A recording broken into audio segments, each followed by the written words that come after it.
ये बताऊं कि पूरे हिंदुस्तान से कोई साउंड पवन के कान में ना आया और ना ही दिखा।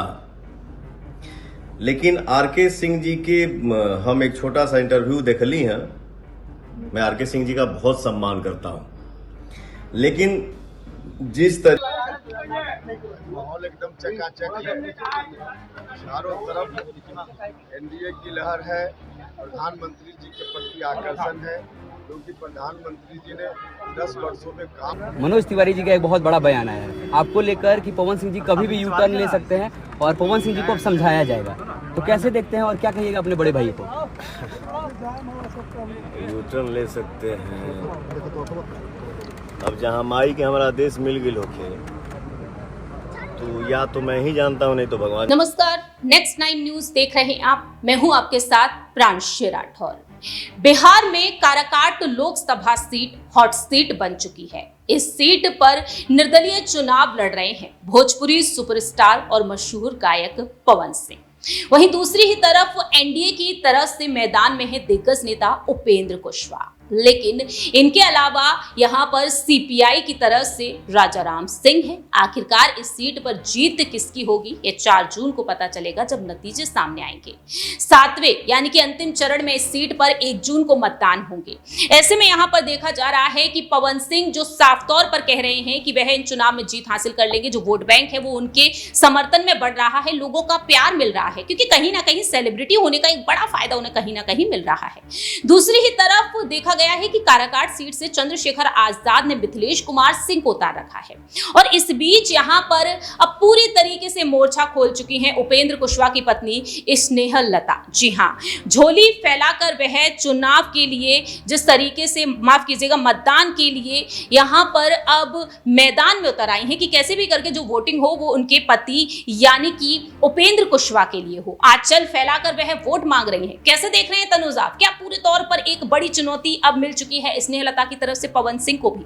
देखिए, बिल्कुल चुनौती तो पवन सिंह के लिए कहीं ना कहीं है, क्योंकि एनडीए गठबंधन जो है एक बड़ा गठबंधन है और साथ में बिहार की सबसे बड़ी पार्टी जेडीयू उस गठबंधन में शामिल है। इसमें उपेंद्र कुशवाहा को काराकाट सीट एनडीए का प्रत्याशी बनाया गया है। पवन सिंह भी देखिए आसनसोल से, पश्चिम बंगाल के आसनसोल से चुनाव लड़ रहे थे, उनको टिकट दिया गया था लेकिन उन्होंने मना कर दिया। ऐसे में निर्णय लेते हैं कि निर्दलीय चुनाव लड़ूंगा, क्योंकि उन्हें बिहार से किसी सीट पर चुनाव नहीं लड़वाया जा रहा था। लेकिन देखिए, खबरें ये भी आ रही है प्रियांश जी, कहीं ना कहीं एंड टाइम पर आकर बीजेपी पार्टी ऐसा खेल रच देगी बिहार के अंदर कि जिस तरह से मनीष कश्यप के साथ किया गया, पवन सिंह बात सारी मान जाएंगे और वो बीजेपी में शामिल हो जाएंगे। अपना जो भी नामांकन पत्र होगा उसको भी वापस ले लेंगे। और अगर पवन सिंह चुनाव लड़ते हैं तो कांटे की टक्कर यहाँ पर है, क्योंकि चंद्रशेखर आजाद भी मैदान में है। दलित वोट को साधने में कहीं ना कहीं देखिए वो कामयाब रहेंगे। उपेंद्र कुशवाहा एक बिल्कुल स्ट्रॉन्ग कैंडिडेट के रूप में दिखाई देते हैं। और बात अगर करी जाए पवन सिंह की, तो पवन सिंह के साथ आपने बताया कि प्लस पॉइंट है उनके साथ कि वो एक सुपरस्टार है। सुपरस्टार के साथ साथ कहीं ना कहीं फैन फॉलोइंग बहुत ज्यादा है उनके साथ। तो और आपने देखा भी होगा जिस तरह से वो रोड शो करते हैं, रोड शो के दौरान जब भीड़ देखी जाती है तो समर्थन तो पवन सिंह के लिए है। लेकिन अगर पवन सिंह चुनाव लड़ते हैं और बीजेपी एंड टाइम तक भी उनको नहीं बना पाती है, तो फिर बहुत ज्यादा घातक साबित होने वाला है उपेंद्र कुशवाहा के लिए। देखिए, उपेंद्र कुशवाहा को लेकर ये सवाल इस वजह से उठ गए क्योंकि पश्चिम बंगाल के आसनसोल से टिकट दिया गया पवन सिंह को, लेकिन वह इनकार कर देते। इसके बाद वह निर्दलीय चुनाव लड़ते हुए नजर आ रहे हैं। लेकिन ये कहा जा रहा है बैकडोर से बीजेपी का समर्थन उन्हें मिल रहा है, और अगर वाकई में ये समर्थन है तो उपेंद्र कुशवाहा की सीट खतरे में पड़ती हुई नजर आ सकती है। पशुपति पारस की तरह एनडीए से कहीं ना कहीं आरएलएम को भी दरकिनार किया जा सकता है। खैर, ये तो वक्त के साथ साथ पता चलेगा। मनीष कश्यप जब बीजेपी में शामिल हुए तब कहा गया कि मनीष कश्यप ने बताया है कि मनोज तिवारी के संपर्क में है पवन सिंह। हालांकि इन्हीं खबरों पर विराम पवन सिंह कई बार लगाते हुए नजर आए हैं। सबसे बड़ी बात यहां पर निकलकर सामने आती है कि लोकसभा क्षेत्र का दौरा कर रही हैं स्नेहल लता और वह कई बड़े-बड़े दावे कर रही हैं। उपेंद्र कुशवाहा की पत्नी जनसंपर्क अभियान में जुट गई हैं और यहां पर उन्होंने संसद तक जीत दिलाकर अपने पति को संसद तक पहुंचाने का बीड़ा उठा लिया है। बूथ स्तर के कार्यकर्ताओं के साथ बैठकर रणनीति बना रही हैं और ऐसे में विशेषकर महिला मतदाताओं को एनडीए की उपलब्धि गिना रही हैं। वह कहती हैं कि इस बार का चुनाव महिलाओं के लिए लड़ा जा रहा है। उपेंद्र कुशवाहा हमेशा से ही शिक्षा में सुधार की वकालत करते रहे। सरकार में रहते हुए इन्होंने शिक्षा के क्षेत्र में कई कार्य किए हैं। काराकाट लोकसभा सीट में देखा जाए तो केंद्रीय विद्यालय खुलवाने से लेकर गरीब बच्चों नामांकन और विद्यालय भवन के निर्माण में इन्होंने अहम भूमिका निभाई है। इस तरह से वह कहती हैं गैस सिलेंडर के महत्व को भी एक महिला समझ सकती है और हर एक तरीके से यहाँ पर स्नेहलता चुनावी मैदान में हुंकार भर रही हैं। यहाँ पर आपको एक बयान सुना देते हैं। आखिरकार पवन सिंह क्या कहते हैं, उपेंद्र कुशवाहा क्या कुछ कहते हुए नजर आए हैं, देखिए। ये बताऊं कि पूरे हिंदुस्तान से कोई साउंड पवन के कान में ना आया और ना ही दिखा, लेकिन आरके सिंह जी के हम एक छोटा सा इंटरव्यू देख ली है। मैं आरके सिंह जी का बहुत सम्मान करता हूं, लेकिन जिस तरीके से जिस मूड मिजाज में वो मेरे लिए बोले हैं कि मैं क्या कर लूं, नहीं तो ये किया जाए, तो मूड मिजाज देख के तो हमको यही फील हुआ कि जैसे लगा कि पवन पाकिस्तान में पैदा होके काराकाट से चुनाव लड़ने आ गया हो। मैं भी बिहार का बेटा हूं और काराकाट की जनता पवन को बेटा एक्सेप्ट कर लिया है। तो अब इसके आगे मैं बहुत ज्यादा बोलूंगा नहीं, बाकी हमारी जनता समझदार है। माहौल एकदम चकाचक है, चारों तरफ एनडीए की लहर है।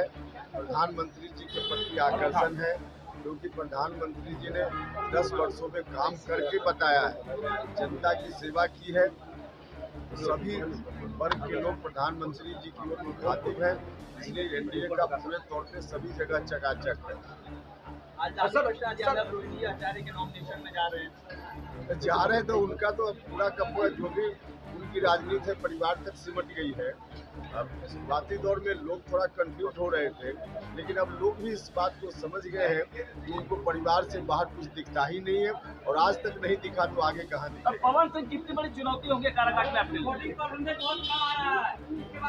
अरे भैया, गर्मी का माहौल है, इसके चलते वोटिंग परसेंटेज कम है, लेकिन आगे के लिए हम लोगों से आग्रह कर रहे हैं कि वोटिंग परसेंटेज बढ़ाइए।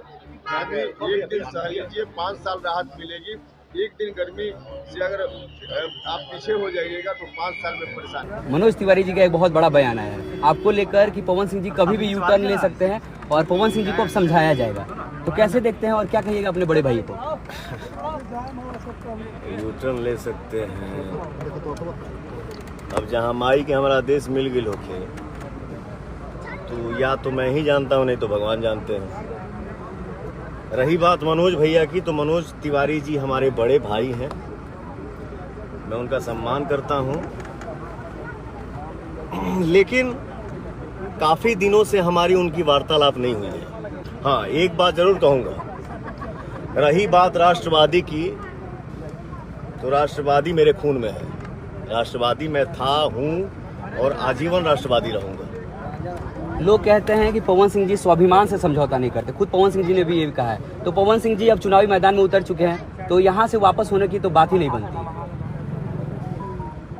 यहाँ की जनता हमारी मालिक है, उन्हीं के हाथ में है, क्योंकि मैंने अपना जीवन ही यहाँ दे दिया है।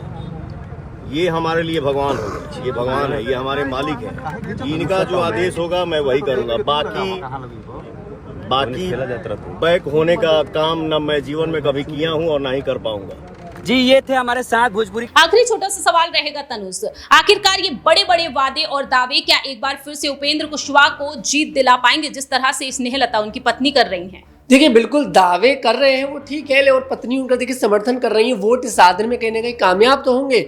लेकिन फिर से मैं वही बात कहूंगा कि अगर पवन सिंह बीजेपी में शामिल नहीं होते हैं, बीजेपी की बात नहीं मानते हैं, तो काराकाट सीट पर कांटे की टक्कर रहने वाली है। हालांकि देखिए समय अभी बहुत है, आखिरी चरण पर यहाँ पर मतदान होने वाले हैं, तो अभी समय बहुत है। मुझे लगता है कि बीजेपी इस चीज़ को मनाने में कामयाब हुई पवन सिंह के लिए, और फिर भी पवन सिंह नहीं मानते हैं तो कांटे की टक्कर है, कुछ भी कहा नहीं जा सकता इस सीट के लिए। अब यही देखना होगा कि जब इस सीट पर 1 जून को वोटिंग होगी, 4 जून को नतीजे सामने आएंगे, तो कितनी सीटें होंगी। 400 का पार आंकड़ा रखा है बीजेपी ने। कितनी सीटों पर बाजी मार लेगी बीजेपी इस बार, ये काफी अहम हो चुका है। क्या बीजेपी का खेल बिगाड़ने में पवन सिंह कामयाब हो जाएंगे, या फिर उपेंद्र कुशवाहा जिनकी पत्नी मैदान में उतरी हुई है। वैसे तो देखा गया कई दिग्गजों की पत्नी मैदान में उतरकर चुनावी प्रचार करती हैं, तो वहीं स्नेहलता भी मैदान में है। फिलहाल इस खास प्रोग्राम में इतना ही। बाकी के तमाम अपडेट्स के लिए आप देखते रहिए नेक्स्ट 9 न्यूज।